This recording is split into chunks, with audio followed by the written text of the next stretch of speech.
प्रभुଙ୍କ महान नामर धन्यवाद हो।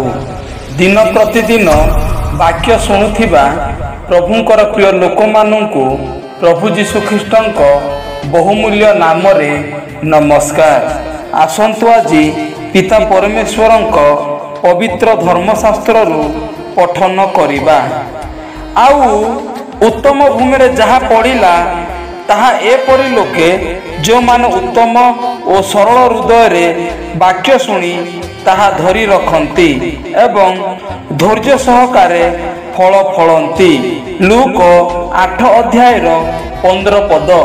वाक्य बुझिया पाई और निजस्व करिबा पाई प्रत्येकंकु प्रभु सहाय्य करंतु। एही वाक्य द्वारा आपण माननकु आपण मानक परिवार को प्रभु बहुल रूपे आशीर्वाद करंतु। धन्यवाद। आमेन।